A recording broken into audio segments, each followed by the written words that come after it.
नमस्कार, स्वागत है संसद टीवी के इस विशेष एपिसोड में। मैं हूं आपके साथ अमृता चौरसिया और आज हम चर्चा करेंगे एक ऐसे नए दृष्टिकोण पर जो भारत की शिक्षा व्यवस्था को बदल रहा है।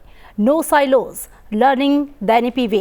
ये किताब हमें राष्ट्रीय शिक्षा नीति यानी कि एनईपी 2020 की गहराइयों में लेकर जाती है, जो शिक्षा में पारंपरिक बाधाओं को तोड़ने, समग्र विकास को बढ़ावा देने और जिज्ञासा और लाइफ लॉन्ग लर्निंग की एक नई व्यवस्था तैयार करने पर केंद्रित है।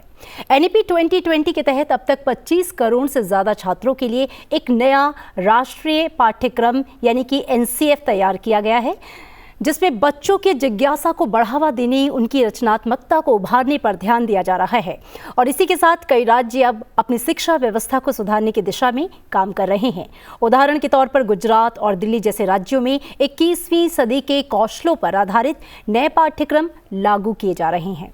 तो आज हमारे साथ जुड़ रहे हैं 3 प्रमुख विशेषज्ञ, खास मेहमान, जिन्होंने एनईपी 2020 के निर्माण और इसे ज़मीन पर उतारने में अहम भूमिका निभाई है। साथ ही जो पुस्तक नो साइलोस जिसकी हम चर्चा कर रहे हैं, उसके ये तीनों ही खास मेहमान संयुक्त रूप से लेखक भी हैं, हमारे साथ स्टूडियो में मौजूद हैं। आइए उनसे मैं आपका परिचय करा दूं। श्रीमती अनीता करवाल, गुजरात रेरा की चेयरपर्सन और पूर्व सचिव हैं शिक्षा मंत्रालय, गवर्नमेंट ऑफ इंडिया, जिन्होंने एनईपी 2020 और राष्ट्रीय पाठ्यक्रम ढांचे को आकार देने में अपनी मुख्य भूमिका अदा की है। बहुत स्वागत है अनीता जी आपका संसद टीवी के स्टूडियो में। साथ ही स्टूडियो में मेरे साथ मौजूद हैं श्री रजनीश कुमार जी, आप रेलवे सर्विसेज से हैं और अभी नेशनल ई गवर्नेंस डिवीज़न के COO हैं, जिन्होंने एनसीएफ और डिजिटल शिक्षा पर महत्वपूर्ण काम किया, जिसमें ऑनलाइन शिक्षा, बच्चों की पहुंच उस तक आसान हुई है। बहुत स्वागत आपका संसद टीवी में। साथ ही तीसरी जो पैनलिस्ट हैं वो श्रीमती राशि शर्मा है, भारतीय डाक सेवा की अधिकारी हैं, जिन्होंने एनईपी 2020, निपुण भारत मिशन और समग्र शिक्षा अभियान को लागू करने में अपना महत्वपूर्ण योगदान दिया है। मैम, बहुत स्वागत है आपका संसद टीवी में। तो इन विशेषज्ञों की राय से हम समझेंगे कि एनईपी 2020 किस तरह से भारत की शिक्षा प्रणाली को आधुनिक और साइलो मुक्त बना रहा है।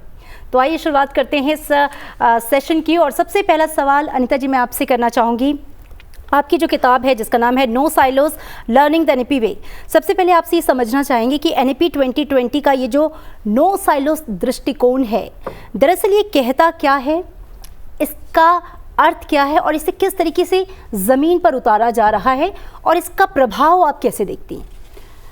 बहुत अच्छा सवाल है अमृता जी।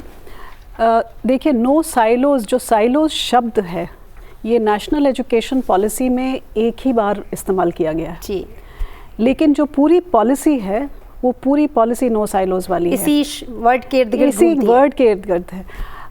इसका उल्टा शब्द होगा वाटर टाइट कंपार्टमेंट, यानी कि किसी चीज़ को इस तरह से बंद करके रखना कि वो बाहर की चीज़ों के साथ वो मिल नहीं पाए। एनईपी में ये जो पॉलिसी आई है, जो 34 वर्षों के बाद नई पॉलिसी आई है, इस पॉलिसी में अगर आप देखें तो कंटेंट को लेकर के, यानी कि किस तरह का कंटेंट होगा, उसमें कोई साइलो नहीं है। पहले था कि आप सिर्फ टेक्स्ट बुक से पढ़ाएंगे, अब है कि टेक्स्ट बुक के अलावा जितना हो सके उतने कंटेंट से आप पढ़ाएंगे, कोई साइलो नहीं है। अगर आप पेडागॉजी को देखें, पढ़ाने का तरीका, उसमें पहले था कि आप जो है क्लास में जाएंगे, बोर्ड पे पढ़ाएंगे, बच्चों को रटाएंगे और निकल आएंगे। अब है कि जितने तरीके हो सकें, एक्सपीरियंशियल लर्निंग है, प्रोजेक्ट बेस्ड लर्निंग है, प्ले बेस्ड लर्निंग है, इंक्वायरी बेस्ड लर्निंग है, आर्ट इंटीग्रेटेड लर्निंग है, स्पोर्ट्स इंटीग्रेटेड लर्निंग है। इनकी बात कही गई है एनईपी में भी और एनसीएफ में कि आप हर तरह के तरीके अपनाएंगे पेडागॉजी में। आप अगर असेसमेंट पे जाएं तो पहले था कि पेन एंड पेपर टेस्ट करेंगे, आपके 2 बार एग्ज़ाम होंगे, एक हाफ ईयरली होगा, एक एनुअल एग्ज़ाम होगा। अब उसमें भी नो साइलोज है। अब है कि टीचर पढ़ाते पढ़ाते फॉर्मेटिव असेसमेंट करेगी क्लास में ही, और वो असेसमेंट होगा कभी क्विज़ के तरीके से, कभी रोल प्ले के तरीके से, कभी जर्नल बनाओ, ब्रोशर बनाओ, कभी ड्रामा करो, थिएटर करो, किसी भी तरीके से बच्चे की असेसमेंट हो सकती है। तो हर तरफ से नो साइलोज निकाल दिया गया है, साइलोज है ही नहीं अब हमारी शिक्षा नीति में और शिक्षण में। आप पूछ रही थी कि इसका जो है ज़मीन पर कैसे उतारा जा रहा है और इसका प्रभाव क्या देख रहे हैं। देखिए, ज़मीन पर तो नेशनल करिकुलम फ्रेमवर्क जो बना है 2023 में फाइनल फ्रेमवर्क आ चुका है, उसके माध्यम से उतारा जाता है। नेशनल लेवल पे बन चुका है, अब राज्य अपने फ्रेमवर्क्स बना रहे हैं और वो फ्रेमवर्क्स जैसे ही पूरे होंगे, इम्प्लीमेंटेशन शुरू होगा तो ज़मीनी तौर पे ये भी इम्प्लीमेंटेशन शुरू हो जाएगा। पर अभी देखने को हमें मिल रहा है कि कई राज्य इनोवेशंस कर रहे हैं, तरह तरह के इनोवेशंस, पेडागोजी में, असेसमेंट में, कंटेंट में। गुजरात राज्य ने अभी फाउंडेशनल स्टेज की टीचिंग लर्निंग मटेरियल बनाई है, इतनी तरह की मटेरियल बनाई है, उसमें पजल्स भी हैं, उसमें गेम्स भी हैं, उसमें वर्कशीट्स भी हैं, उसमें खिलौने भी हैं, सब कुछ है। तो धीरे धीरे हम उसकी तरफ बढ़ रहे हैं। यानी आप ये कह रही हैं कि स्काई इज़ द लिमिट, और ये जो पढ़ाने का तरीका है इसमें का कोई बैरियर नहीं है और खुला आसमान है। बिल्कुल, जो बच्चे चाहते हैं। जी बिल्कुल जी। रजनीश जी, चर्चा में आपको शामिल करना चाहूँगी। आपने एक किताब में लिखा है कि किसी भी देश में नो साइलोस का इतना व्यापक तरीका अपनाया नहीं गया है, भारत एकमात्र ऐसा देश है। NEP 2020 आपसे समझना चाहेंगे ऐसे वो कौन से कारण हैं हमारे देश में, चाहे वो सांस्कृतिक हो, धार्मिक हो, या फिर हमारा कुछ ताना बाना ऐसा है कि जो हमारी नई शिक्षा नीति है उसको वो इतना व्यापक बनाता है और बाकी देशों से अलग करता है। देखिए, जिस तरह की भारत की डाइवर्सिटी है, ये एक तरह से हमारी कंपल्शन भी है और हमारी स्ट्रेंथ भी है। बिल्कुल। तो अगर हम यूपी से शुरू करें तो उसमें गंगा बहती है, यमुना बहती है, साउथ के तो कावेरी बहती है। तो हम बच्चों से अगर कंटेक्चुअलाइज टेक्स्ट बुक्स बनाएंगे और उनको उस तरह से जीवन से जोड़ेंगे जो उनको हम पढ़ा रहे हैं। जैसे मैं अपने बच्चों को देख रहा था जब बड़े हो रहे थे कि मुझे पहले हिस्ट्री में बिल्कुल इंटरेस्ट नहीं था, ज्योग्राफी में बिल्कुल इंटरेस्ट नहीं था, लिटरेचर में बिल्कुल इंटरेस्ट नहीं था। इस स्टेज पे आके मुझे सब कुछ बहुत अच्छा लग रहा है क्योंकि मैंने इतिहास को, ज्योग्राफी को कंटेक्चुअलाइज किया अपने जीवन में।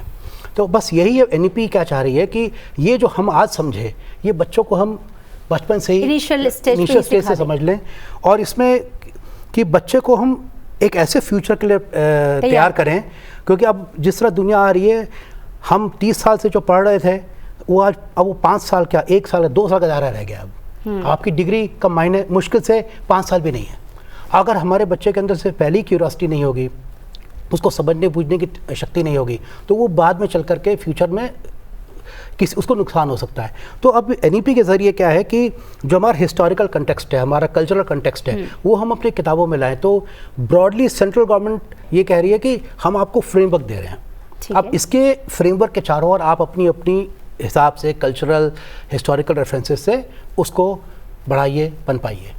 तो ये है इसका मकसद। जोड़ सकूं तो हाँ बताइए कि ये जो आपने कहा कि बाकी देशों से भिन्न कैसे है, उसमें ये पहली बार ऐसा हुआ है एक पॉलिसी में कि पास्ट के जो अच्छी चीज़ें हैं, भूतकाल की, प्रेजेंट में जो अच्छा हो रहा है और भविष्य में हमें क्या चाहिए, तीनों को जोड़ा गया। ओके। और ये चीज़ आपको किसी देश की नीति में देखने को नहीं मिलेगा। ये culturally rooted with pride in our country, भविष्य की ओर देखते हुए जो हम स्टूडेंट्स तैयार कर रहे हैं, ये एक बहुत ही अलग चीज़ है। इन तीनों का ही समायोजन है जो जिसको लिखा है interconnectedness of body, mind and spirit. जी। वो एसेंस, मतलब ऑफ कोर्स प्रीचिंग के तरीके से नहीं, एक बहुत सहज तरीके से हमारे पाठ्यक्रम में आ जाए। जी राशि जी, अब आपके पास आना चाहूँगी। NEP 2020 का मुख्य उद्देश्य है कि बच्चों में जो जिज्ञासा, क्यूरियोसिटी होती है और लाइफ लॉन्ग लर्निंग, आजीवन सीखने की चाहत, इच्छा, इसे बढ़ावा देना। आपको नहीं लगता कि ये जो क्यूरियोसिटी है और लाइफ लॉन्ग लर्निंग है, इसकी शुरुआत घर से ही हो जानी चाहिए? और उसमें किस तरीके की भूमिका एक परिवार अदा कर सकता है? क्योंकि शुरुआत तो एकदम इनिशियल स्टेज से हो रही है, और जब स्कूलों में आते हैं तो शिक्षक अपने बच्चों को ये सारी चीज़ें सिखाने में या उनको इस चीज़ के लिए तैयार करने में कितनी महत्वपूर्ण भूमिका अदा कर सकता है, और कैसे अपने बच्चों को इस ओर लर्निंग हो, क्यूरियोसिटी के साथ हो और लाइफ लॉन्ग लर्निंग हो, अपने बच्चों को कैसे तैयार कर सकता है? ये आपने बिल्कुल ठीक कहा कि इसकी मुख्य भूमिका पेरेंट्स ही निभाते हैं, बिकॉज इसकी शुरुआत से ही हो जाती है। जब पैदा होता है तो बहुत सारी ब्रेन रिसर्चेज अवेलेबल है जिसमें ये बोला गया है कि बच्चे का जो दिमाग है वो शुरुआती 5 साल में सबसे ज़्यादा विकसित होता है। जो हायर कॉग्निशन स्किल्स हम बोलते हैं, उसकी जो सबसे ज़्यादा विकास है वो इन्हीं शुरुआत के 5 सालों में होता है। एंड बहुत सारी थ्योरीज भी हैं। एक सोशल इंटरेक्शन थ्योरी है कि जितना बच्चे के साथ उस वक्त इंटरेक्ट करेंगे, जितना उसके साथ एक्टिविटीज़ करेंगे, तो बच्चे का दिमाग उतना ही विकसित होगा, उतने ही उसके न्यूरॉन्स डेवलप होंगे। और राष्ट्रीय शिक्षा नीति ने इस चीज़ को बहुत ही अच्छे तरीके से समझाया है, बिकॉज़ अभी तक जो हमारी पुरानी शिक्षा नीतियाँ थी उसमें early childhood care and education पे उतना फोकस नहीं था। पहली बार NEP 2020 ने ये क्लैरिफाई किया है कि 3 से 6 साल का जो पीरियड है वो बहुत ही इम्पॉर्टेंट है, और उसमें हमें यूनिवर्सल एक्सेस देना है प्री स्कूल के लिए, और पेरेंट्स की भूमिका भी इसमें बहुत ही इम्पॉर्टेंट है, क्योंकि क्यूरोसिटी बच्चे की हमें डेवलप शुरू से ही करनी है। बच्चे के लिए हर चीज़ नई है, जो उसका एनवायरनमेंट है, जैसे पेड़ पौधे ग्रीन क्यों है, सन की लाइट कितने समय में धरती पे आ रही है या क्यों आ रही है, बच्चे के लिए सब चीज़ नई है। तो उन सवालों के जवाब अगर हम उसे बचपन से ही सही तरीके से देंगे, और अगर हम इस नोशन के साथ नहीं चलें कि ये तो बच्चा ऐसे समझ नहीं आएगा, तो I think it will play a big role in that.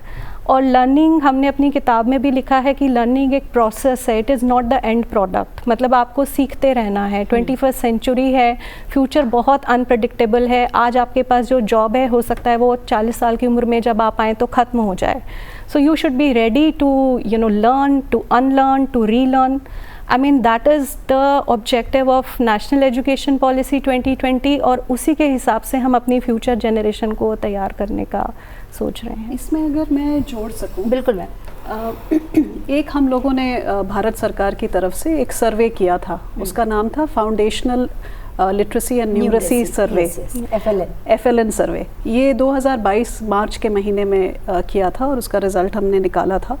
ये सर्वे जो है 2nd स्टैंडर्ड में पढ़ने वाले बच्चे, उनकी बेसिक जो लिटरेसी स्किल्स हैं, यानी कि वो लैंग्वेज पढ़ सकते हैं या नहीं, और बेसिक न्यूमरेसी स्किल्स यानी कि गणित, जो बेसिक गणित होती है वो स्किल्स हैं या नहीं, उसको हम लोगों ने बेंचमार्क किया था। जिसका मतलब है कि हमने सर्वे के बाद ये निकाला था कि हर भाषा में बच्चा कितने शब्द पर मिनट पढ़े, कॉम्प्रिहेंशन के साथ, समझ के साथ। वो अगर हम तय कर दें तो हमें पता लग जाएगा कि बच्चा पढ़ सकता है। फॉर एग्ज़ाम्पल, हिंदी भाषा का 55 वर्ड्स पर मिनट है। अगर बच्चा ग्रेड 2 में है और 55 वर्ड्स पर मिनट समझ के साथ पढ़ सकता है, यानी 1 मिनट में 55 वर्ड्स पढ़े, उसके ऊपर मैंने कोई सवाल पूछे और वो उसने जवाब दे दिया, उसकी समझ भी पूरी हो गई, इसका मतलब वो बच्चा लिटरेसी स्किल पा चुका है। ओके। तो ये एक चीज़ जो पेरेंट्स हैं, टीचर्स हैं, ये देख सकते हैं।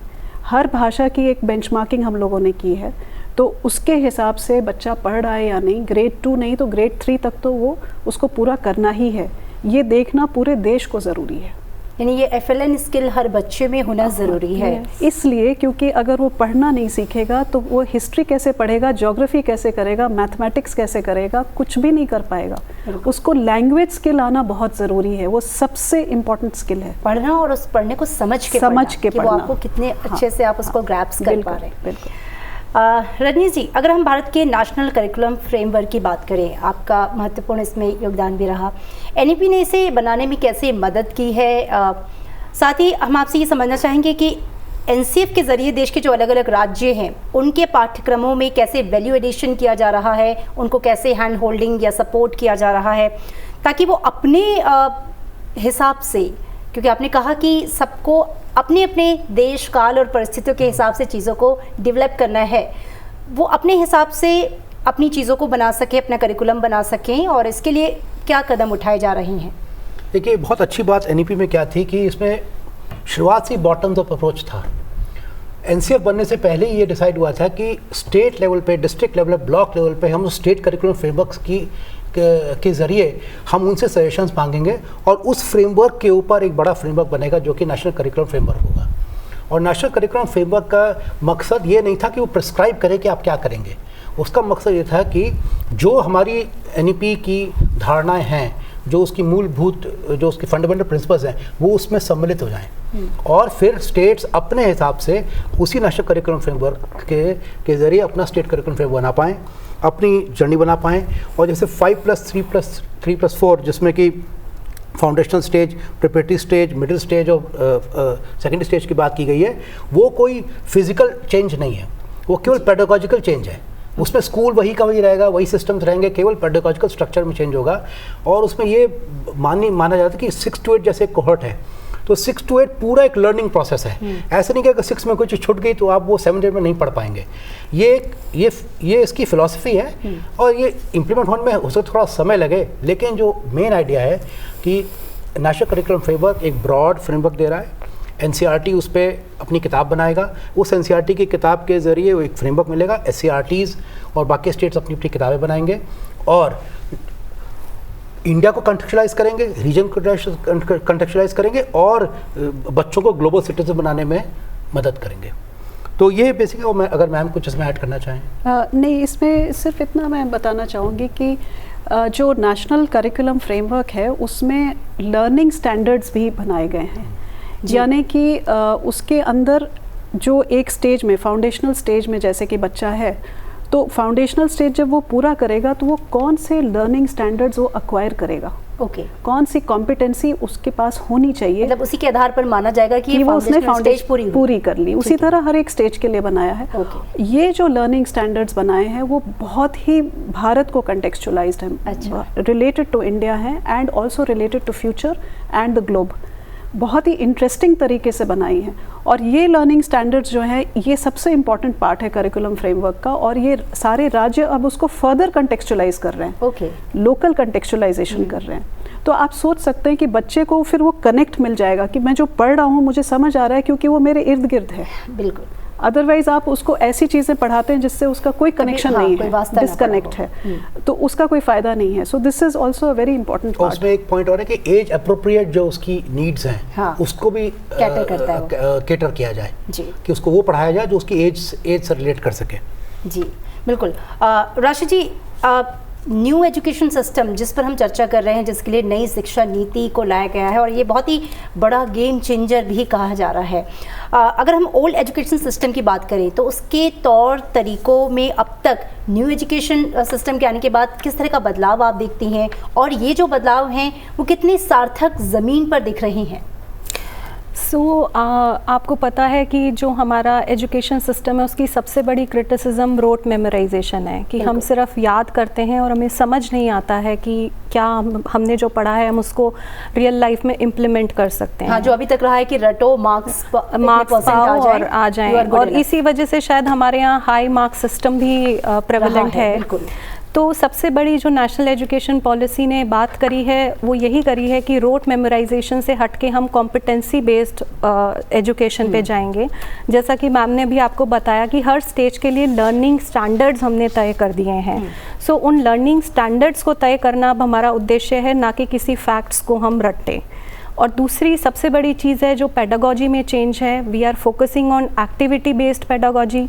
जो हमारी पेडागोजी है उसमें हम प्रोजेक्ट बेस्ड लर्निंग लेके आ रहे हैं कि बच्चे को हम एक प्रोजेक्ट देंगे, अपने मान लीजिए कि उसके आसपास की जो बायोडाइवर्सिटी है उसके बारे में वो प्रोजेक्ट कर सकता है, तो इस हिसाब से वो अपने सराउंडिंग से भी अवेयर होगा और उसको रियल लाइफ एप्लीकेशन भी उससे मिलेगा।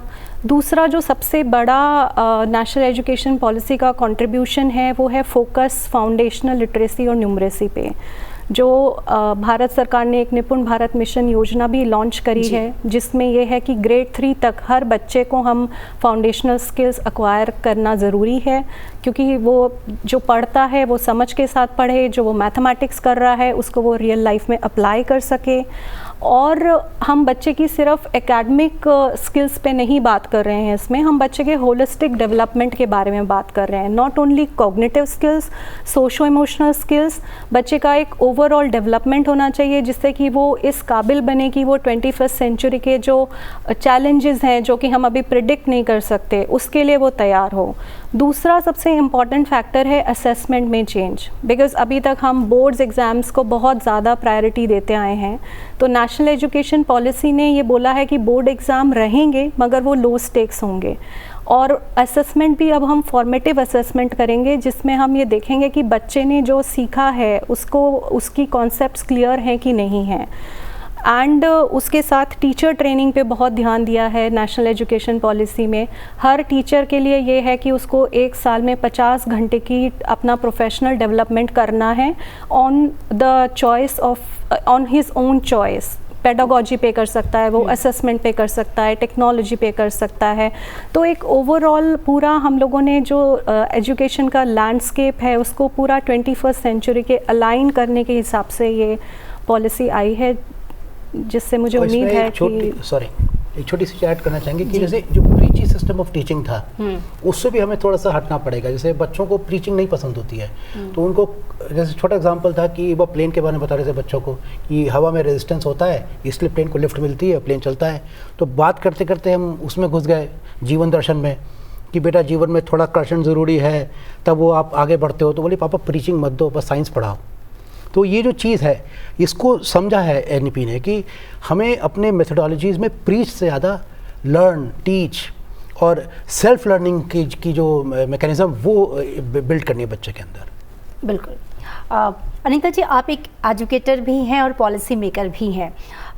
एक शिक्षक और नीति निर्माता के तौर पर अगर हम आपसे ये समझना चाहें कि जिस नो साइलोस एजुकेशन सिस्टम की आप बात कर रही हैं, अगर आपसे कहा जाए कि ऐसे कौन कौन से वो स्टेप्स हैं उठाने की ज़रूरत है, या आप वो कौन सा स्टेप उठाएंगी जो ये नो साइलोस जो है उसके लिए इस शिक्षा में ये काम करे, आपके कदम? अमृता जी, ये बहुत इंटरेस्टिंग है। इसका मैं पहले कॉन्टेक्स्ट देना चाहूँगी। अगर कोई मुझसे पूछे कि एनईपी का सबसे इम्पॉर्टेंट प्रोविज़न क्या है, वो एक इम्पॉर्टेंट प्रोविज़न तो मेरे हिसाब से 5+3+3+4 है। और हम तीनों का ये मानना है और हमने ये किताब में भी लिखा है। वो इसलिए है कि पहली बार ये हो रहा है कि हमने ये समझा कि इस उम्र का बच्चा है तो उसको ऐसे पढ़ाओ और ऐसा करिकुलम दो और उसकी असेसमेंट ऐसे करो। इस उम्र का है, फॉर एग्जांपल अगर वो मिडिल स्टेज का बच्चा है तो उस वक्त एकदम रिबेलियस हो रहा है, एडोलेसेंट हो गया है, उसके बॉडी में हार्मोन्स में चेंज हो रहा है और वो जो बच्चा है वो नहीं चाहता कि कोई उसको कुछ कहे कि तुम ऐसे करो वैसे करो। तो उस वक्त उसको प्रोजेक्ट बेस्ड लर्निंग में हम उसको इन्वॉल्व करें, मल्टी डिसिप्लिनरी अप्रोच से उसकी पढ़ाई करें, उसको सारे पर्सपेक्टिव्स दिखाएं कि दुनिया में एक ही पर्सपेक्टिव नहीं होता है, इतने पर्सपेक्टिव्स। सो वो बहुत समझ करके किया गया है। तो अगर आपका जो सवाल है कि कौन सा कदम हम उठाएंगे, हमने इस किताब में बहुत क्लियरली ये लिखा है कि कदम जो है बहुत सारे हैं, लेकिन हमको धीरे धीरे स्मॉल स्टेप्स करने पड़ेंगे। अगर हम एक साथ बड़े स्टेप्स उठाने की कोशिश करते हैं तो एजुकेशन एक ऐसा सेक्टर है जिसमें वो सस्टेन नहीं कर पाता है। एजुकेशन एक ऐसा सेक्टर है जिसमें चेंज धीरे धीरे आता है और उसको हमें समझने की ज़रूरत है, एक्सेप्ट करने की ज़रूरत है। सो एक हमने स्लोगन दिया है, start small for the big hall.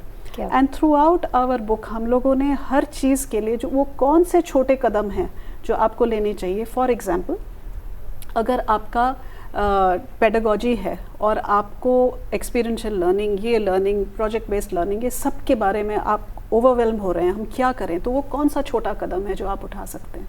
आप ऐसा कर सकते हैं कि आप स्कूल में हैं तो डिसाइड कर लें कि इस हफ्ते एक टॉपिक, एक क्लास, एक पीरियड मैं एक्सपीरियंशियल लर्निंग बेसिस पे पढ़ाऊंगी। लेट्स सी कैसा रहता है। ठीक रहता है तो नेक्स्ट वीक फिर से एक्सपेरिमेंट करेंगे। धीरे धीरे करके वो स्मॉल स्टेप्स लेने की हर जगह ज़रूरत पड़ेगी। फॉर्मेटिव असेसमेंट ओवरनाइट नहीं हो जाएगा कि हर एक क्लास में फॉर्मेटिव असेसमेंट शुरू हो गया।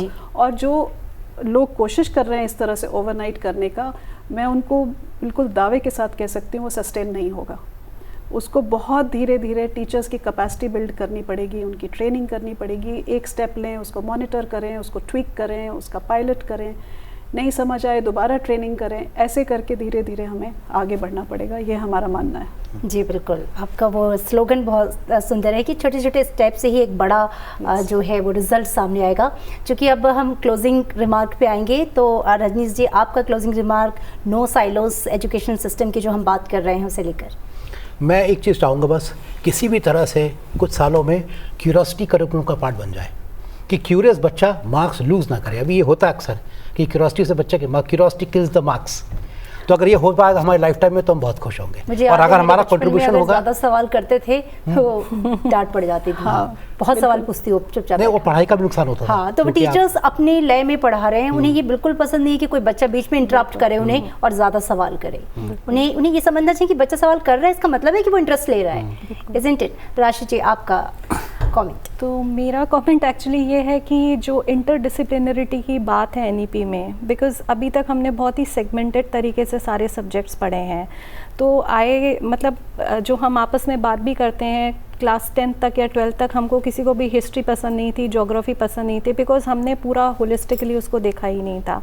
अब अगर मैं हिस्ट्री को सारी चीज़ों से रिलेट करूं, साइंस से करूं, ज्योग्राफी से करूं, आर्ट से करूं, तो अब मुझे हिस्ट्री बहुत इंटरेस्टिंग लगती है। तो मुझे लगता है कि इफ़ बच्चे को हम शुरुआत से उसी तरह से पढ़ाएँ तो वो बहुत यूज़फुल होगा।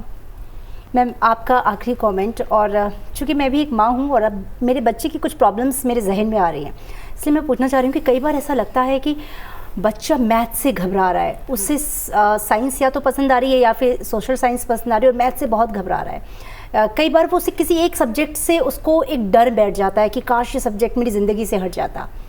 तो क्या हम उस सब्जेक्ट को उसकी लाइफ से सच में हटा ही दें क्योंकि हम ये मान लें कि वो शायद उसमें इंटरेस्टेड नहीं है, या फिर जो बात मैडम ने कही कि या आपने भी कही थी कि अलग अलग तरीके हो सकते हैं, उसको हम अलग अलग चीज़ों से जोड़ सकते हैं, क्या ये तरीका अपनाया जा सकता है? बिल्कुल। सो पेडागोजी में अभी तक ये मानना था NEP के आने से पहले तक कि पेडागोजी एक ही तरह की होती है। जब एक तरह का पढ़ाने का तरीका होगा तो वो एक किस्म के बच्चे को एड्रेस करेगा। बच्चा कई तरीक़ों से सीखता है, कोई ऑडियो सीखता है, कोई विजुअल सीखता है, कोई काइनेटिक मतलब मूवमेंट से सीखता है, कोई म्यूज़िक से सीखता है। तो अगर पढ़ाने के कई तरीके आप क्लास में अपनाएंगे तो सब बच्चों को टच करेगा। तो इसलिए पहली चीज़ वो ज़रूरत है। और जो आपने सवाल किया कि वो एक चीज़ मैं क्या कहना चाहूँगी एज अ सम अप, मैं ये कहना चाहूँगी NEP में एक जो बहुत अच्छी प्रोविज़न है होलिस्टिक एजुकेशन की, पूरी दुनिया हमारी तरफ देख रही है। किसी भी पॉलिसी में holistic education, mind, body and spirit, इसकी बात नहीं की गई है। हम बच्चे के माइंड को, थॉट्स को, इमोशंस को उसके कॉन्शियसनेस से कनेक्ट करना चाहते हैं, उसके बॉडी को कॉन्शियसनेस से, उसके कॉग्निटिव यानी कि एकेडमिक जो लर्निंग कैपेसिटी है उसको भी हम उसकी कॉन्शियसनेस से और बॉडी से कनेक्ट करना चाह रहे हैं, इंटरकनेक्ट करना चाह रहे हैं। सो ये जो कॉन्शियसनेस बेस्ड करिकुलम है हमारा, जो होलिस्टिक एजुकेशन है, इसको हमको बहुत अच्छी गहराई से समझने की ज़रूरत है, पेरेंट्स को भी, टीचर्स को भी। और ये समझने की ज़रूरत है कि बच्चा जब तक सारे सेंसर्स के साथ नहीं सीखेगा और अपने माइंड, बॉडी, स्पिरिट को अप्लाई नहीं करेगा, वो एजुकेशन सस्टेनेबल नहीं होगा, वो टिकेगा नहीं बच्चे के अंदर। जी, तो होलिस्टिक एजुकेशन की तरफ हमको बढ़ना ज़रूरी है। तो माइंड, बॉडी और स्पिरिट को एक साथ होलिस्टिक डेवलपमेंट के साथ बढ़ाने का जो उद्देश्य है वो NEP लेकर चल रहा है। और नो साइलोज, जो कि आपने अपनी किताब का नाम रखा है, लर्निंग द NEP वेज, दरअसल यही NEP का मूल मंत्र है, नो साइलोज, और इसी के इर्द गिर्द घूमता है ये पूरा जो नई शिक्षा नीति है। बहुत शुक्रिया इस सार्थक चर्चा के लिए आप तीनों खास मेहमानों का। और अपने दर्शकों को बता दें कि हमारा ये जो एपिसोड है आप संसद TV के YouTube चैनल पर भी देख सकते हैं। तब तक के लिए दीजिए इजाज़त, रखिए अपना ख्याल, नमस्कार।